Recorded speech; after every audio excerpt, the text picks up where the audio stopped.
प्रभाग क्रमांक 16 मधून भाजपचे विनोद विठ्ठलराव रत्नपारखे निवडणूक रिंगणात। प्रभाग क्रमांक 16 मधून भारतीय जनता पक्षाचे उमेदवार विनोद विठ्ठलराव रत्नपारखे यांनी निवडणुकीच्या रिंगणात अधिकृत प्रवेश केला आहे। प्रचाराला सुरुवात करताच त्यांनी प्रभागातील विविध भागात गाठीभेटी, घराघरात संपर्क आणि संवाद दौरे आयोजित केले असून या दरम्यान नागरिकांकडून त्यांना उत्स्फूर्त प्रतिसाद मिळत आहे।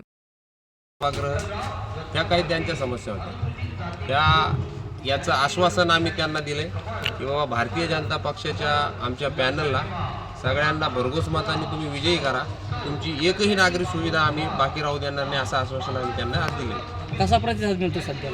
आमच्या भारतीय जनता पार्टीच्या लोकांना खूप चांगला प्रतिसाद आहे लोकांचा। आम्ही जेव्हा लोकांच्या घरी भेटायला जातो तो लोक आम्हाला म्हणतात तुम्हाला यायची गरजही नाही, आम्ही तुमचेच आहे, आम्ही भारतीय जनता पक्षालाच मतदान करणार आहे। काय प्रमुख समस्या लोकांनी मागणी केली? काय प्रमुख समस्या रोड, नाली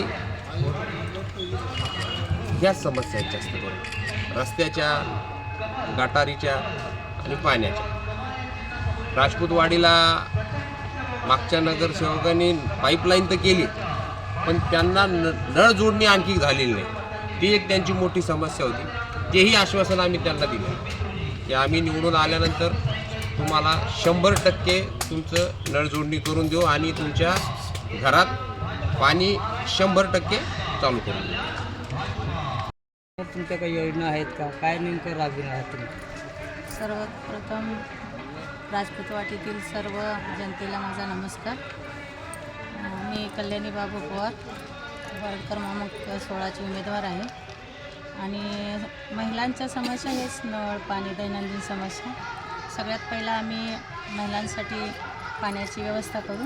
दुसरी गोष्ट घनकचरा आहे, नाली सफाई आहे। तिसरी गोष्ट ज्या पण दैनंदिन कचऱ्याची गाडी रेग्युलर त्यांना येत नाही, त्या सर्व सोयीसुविधा द्यायचा प्रयत्न करू आम्ही।